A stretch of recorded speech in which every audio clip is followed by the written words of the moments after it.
पवित्रे ब्रह्मोपदेष्ट्रे मे गुरवे दैवताय च प्राप्याय प्रापकायास्तु नमः श्रीनिधये नमः। नमो वेंकटेशाय।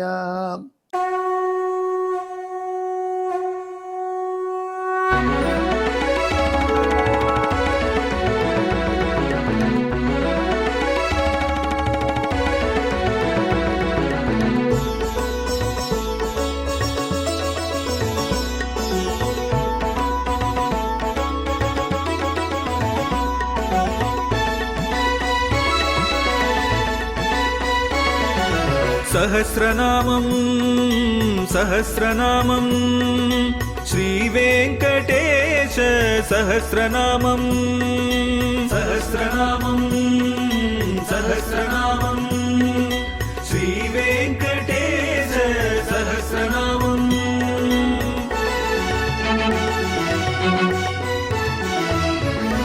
உலகில் கலிவினை தோஷம் அகற்றும் நாமம் சகஸ்ரநாமம். உயர்வுகளை வாழ்வில் அளிக்கும் நாமம் சகஸ்ரநாமம்.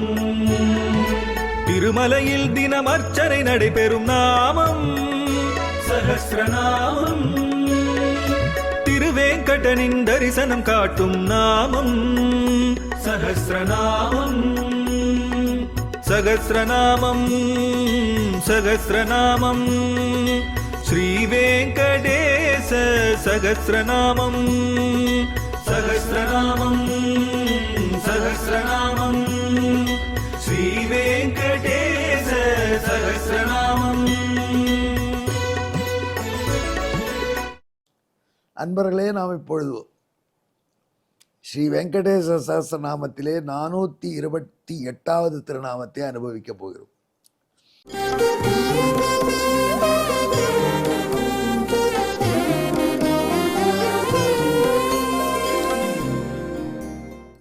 புத்தாவதாரத்தை அடிப்படையில் வர திருநாமங்களை தொகுத்து சொல்கிறார் நாரத பகவான். இந்த 428வது திருநாமம் திரிபுர ஸ்ரீ மானபங்கா என்பது. திரிபுரம் என்று 3 கோட்டைகள் இருந்தனவாம். ஒன்று தங்கத்தாலான கோட்டை, மற்றொன்று வெள்ளியிலான கோட்டை, மற்றொன்று இரும்பாலான கோட்டை. இந்த கோட்டைகள்லாம் பொதுவாக ஒரு இடத்துல நீதமாக இருக்கும் இல்லையோ, ஆனால் இந்த கோட்டைகள் பறக்கின்ற கோட்டைகள் எப்படி இருக்கும் பாருங்க. கோட்டையை வானத்தில் பறக்கும். இந்த கோட்டை அப்படியே வர்டிகலாக கீழே இறங்கிக்கும், டப்புனு ஏறிக்கும். அதில் அசுரர்கள் 3 அண்ணன் தம்பிகள் அசுரர்கள் ஆட்சியில் இந்த கோட்டைகள் இருந்தன. அந்த திரிபுராசுரர்கள்னு அவர்களுக்கு பெயர். அவன் பிரம்மாவை குறித்து கஷ்டப்பட்டு வரம் வாங்கி இந்த 3 கோட்டைகளை பெற்றார்கள். அண்ணனுக்கு தங்க கோட்டை, நடுவர் பிள்ளைக்கு வெள்ளி கோட்டை, கடைசி பிள்ளைக்கு இரும்பு கோட்டை. அது இரும்பு கோட்டை கூட என்ன இரும்புனீங்க எவர் செல்வாக இருக்கும், பளபளன்னு இருக்கும். அதுவும் ஆக 3 கோட்டைகள் அவர்கள் வைத்திருந்தார்கள், பறக்கும் கோட்டைகள். அவர்களுக்கு ஒரு குஷி ஆகிடும். இந்த கோட்டையை எடுத்துகிட்டு போய் இன்றைக்கி லக்னோ டப்பாவில் இறக்குன்னுவாங்க. அவன் கோட்டை இறங்கினா அங்கே மக்கள் காலி. அவர்களுக்கு ஒரு சந்தோஷம். அந்த அசுரர்கள்லாம் அந்த காலத்தில் ஒரு தீவிரவாதிகள் வச்சுக்கிட்டேன். ஒரு 100 பேர் 200 பேரை கொண்டுட்டா ஒரு குஷி. எங்கேயோ அப்பாவியாக 26 பொதுமக்கள் ஜனம் காஷ்மீர் சுற்றுலா வந்தால் அவரை நெழித்து வைத்து சுடுவது, இதெல்லாம் ஒரு வெறி. அந்த வெறியில் இருக்கக்கூடியவர்கள் அசுரர்கள். அதனால் அவர்கள் இது மாதிரி 3 கோட்டையை வச்சுட்டு பறக்கிற கோட்டையை டொவால்டு மாதிரி ஒருத்தர் நடத்திடுவாங்க. அந்த ஜனங்கள் நெருங்கி எந்த கோட்டை நம்ம ஊரில் இறங்குமோன்னு. இது இப்படி 3 கோட்டைகள் பறக்கும் கோட்டைகளை கொடுத்ததே பிரம்மா தான். தபஸ் பண்ணி வாங்கியிருக்காங்க. சிருஷ்டிகர்த்தாவான பிரம்மா சம்ஹாரத்துக்கு வகையாக ஜனங்கள் பல அழிவதற்கு காரணமான முக்கோட்டைகளை 3 அசுரர்களுக்கு கொடுத்திருந்தார். இந்த கோட்டைகள் இன்னொரு விசித்திரம் உண்டு. அந்த கோட்டைகள் சுற்றிகிட்டே இருக்கும். 3 கோட்டைகள் பறக்கும், சுற்றிகிட்டே பறக்கும். சில ராக்கெட் எப்படி இருக்கும், தீபாவளி சீசன் தானே பாருங்களேன், அப்படியே வானத்தில் சுற்றிகிட்டே பறந்து போச்சுன்னா பார்ப்பதற்கு ஆனந்தமாக இருக்கும். ஆனால் இந்த கோட்டைகளை பார்ப்பதற்கு ஆனந்தம், பார்ப்பதற்கு கிளி பிடிக்கும். அப்படிப்பட்ட கோட்டைகள் அவைகள் தங்கள் ஆட்சியில் சுற்றின்னு இருக்கும். அந்த கோட்டைகளுக்கு வாயில் உண்டு. மெயின் வாயில் கிழக்கு பார்த்த வாயில். ஒரு கோட்டை வாயிலும் ஒவ்வொரு இடத்துல இருக்கும் சுத்தரிச்சு. ஆனால் 3 வாயில்களும் ஒரே இடத்துல நேரே வரைச்சு ஒரு பானத்தை 3 கோட்டைக்குள்ள நுழைமுடியாக ஒருத்தன் போடணும். அப்படி ஒருவன் எய்தாலன்றி அந்த கோட்டைகள் வீழாது. அப்படி எய்கிறது எப்படி? ஏன்னா ஒரு கோட்டையை என்றைக்கும் 3 பேரும் ஒரே நிறுத்த மாட்டாருக்கு அந்த ஆளுங்க. சுற்றின்னு இருக்கச்சே வரும். அந்த இடத்துல டபால் பானத்தை போடணும் எதிராளி. பறக்கிற கோட்டை, தன்னச்சிலே தானே சுற்றுற கோட்டைகள், ஒவ்வொரு கோட்டைக்கும் உள்ள மெயின் வாயில், அந்த மெயின் வாயில் ஒரே லைனில் வர சமயத்தில் டக்குனு பானத்தை போடணும். இப்போ எவ்வளோ வலிமை உண்டு, எவ்வளோ திறமை மிகுந்த வில்லாளி வேணும்.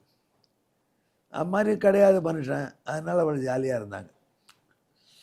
அந்த கோட்டைகளுக்கு இருக்கக்கூடிய அந்த அசுரர்களுக்கு ஏதாவது தோஷம் வந்ததுனால் அப்போது இப்போ ஏற்பட்ட வலிமை மிகுந்த எதிரி வந்துடுவான் அப்படின்னு பிரம்மா ஒரு கண்டிஷன் கொடுத்துருந்தார். இந்த முக்கோட்டைக்காரர்கள் பண்ணக்கூடிய கிலியை தாங்காமல் ஜனங்கள் பிரம்மாட்ட போய் சொன்னான். பிரம்மா சொன்னார், நான் வரம் கொடுத்துட்டேன், பட் சில கண்டிஷன் போட்டிருக்கேன். இந்த 3 கோட்டைகளில் இருப்பவர்களுக்கு ஏதாவது தப்பு வந்ததுன்னா அப்போது இவர்கள் மூவர் இந்த கோட்டையை செல்ல சொல்கிறோம். அவர்களுக்கு தப்பு ஒருபடியாக பண்ணணும். அதுவும் எப்படி 3 பேருக்கு தப்பு ஒருபடியாக பண்ணணும் ஒரே சமயத்தில். இந்த மாதிரிலாம் வரம் கொடுத்துருக்கார் பிரம்மா. அவர் கவலைப்படாமல் கொடுத்துட்டார்.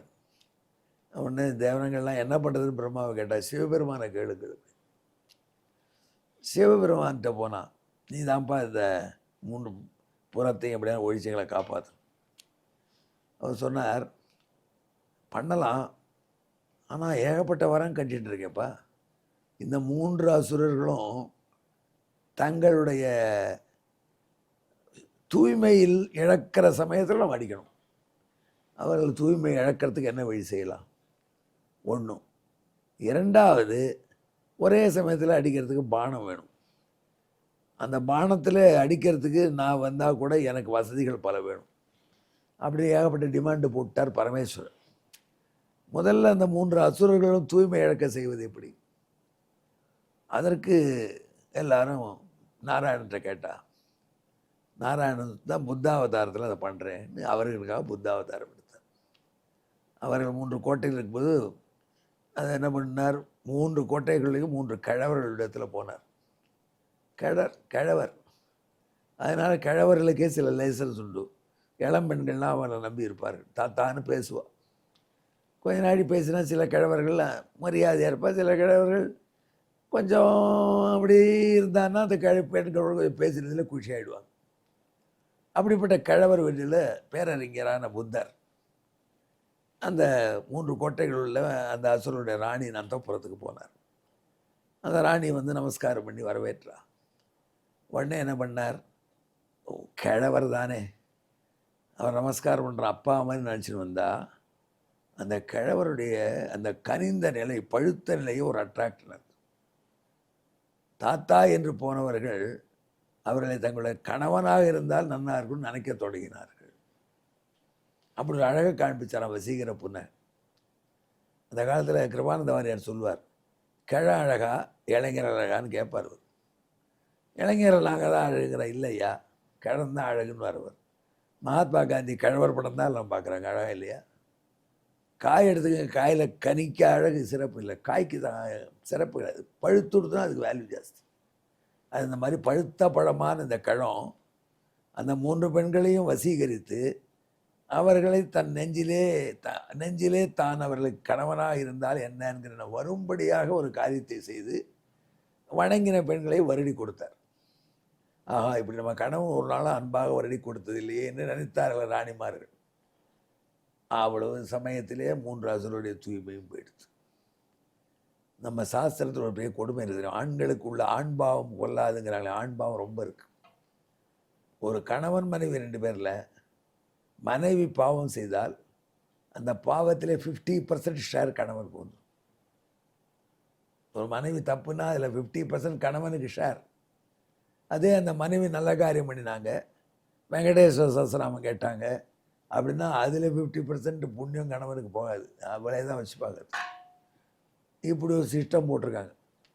அதனால் இந்த மனைவிகள் 3 அசுரருடைய மனைவிகளும் தங்கள் நிலையை தவறியவாறே அந்த தோஷம் 3 அசுரர்களையும் பிடிச்சிட்டு, அந்த தோஷம் 3 அசுரர்களையும் பிடிக்கும்படியாக பழுத்த கிழமாக தன் அழகை பயன்படுத்தி அந்த 3 அசுரருடைய மனைவிகளுடைய கற்பு இடறச் செய்தான் புத்தன். ஆகையினால பகவான் புத்தாவதாரத்தை எடுத்தவனை திரிபுர ஸ்திரீ மானபங்கன் என்று சொல்வது வழக்கம்.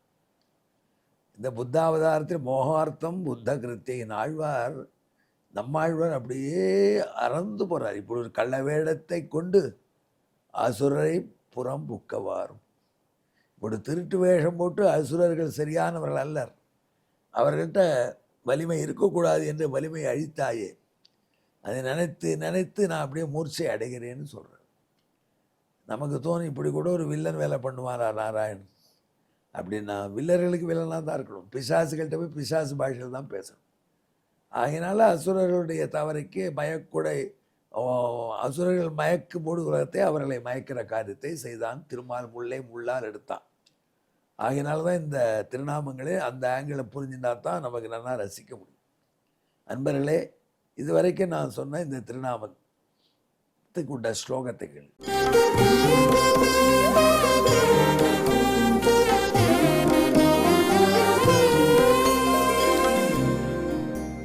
திரிபுர ஸ்திரீ விரதபங்கேன தத்பதிஞ்ச அபயன் பதஹ திரிபுர ஸ்திரீ மானபங்கஹ திரிபுர ஸ்திரீ மானபங்கோ தசமி பக்வமன்மதஹா. தசமியாக இருந்து பழுத்த மன்மதனாக இருந்தார் புத்தர். தசமின்னா வயோதிகர்னு அர்த்தம், முதியவர். முதியவர் கோலத்திலே பழுத்த கனி போல இருந்தார். அந்த பழுத்த கனிகிட்ட ஈடுபட்டார்கள் அசுரர்களின் மனைமார்கள். அது நிலை கற்பு இடறச் செய்தது. அது அசுரர்களுக்கு ஒரு பிழையை உண்டாக்கிற்று. அந்த வாய்ப்பை கொடுத்த உடனே பகவான் பரமசிவன்ட்ட சொன்னாராம், அப்பா இவர்களுக்கு தோஷமுள்ளவர்களாக பண்ணி ஆயிடுத்து, மீதி காரியத்தை நீ பார்த்துக்கோ. இது புத்தாவதாரத்திலே நடந்த ஒரு நிகழ்ச்சி. அதை வைத்து தான் பகவானுக்கு திரிபுர ஸ்திரீ மானபங்கன் என்பதாக திருநாம். இதற்கு தமிழ் திரிபுர அசுரர் மனைவியர் கற்பை அழித்த அழகிய கிழவன் இவனே, எனவே திரிபுர ஸ்திரீ மானபங்கன்.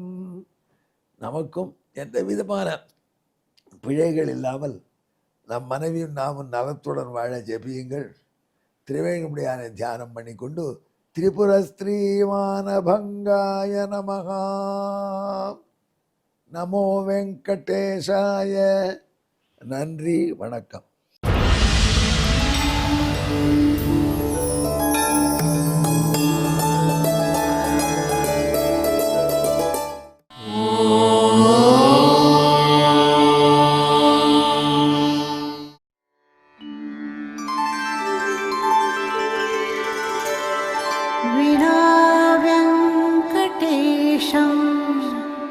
ननाथो ननाथः सदा वेङ्कटेशं स्मरामि स्मरामि. हरे वेङ्कटेश प्रसीद प्रसीद. प्रियं वेङ्कटेश प्रयच्छ प्रयच्छ.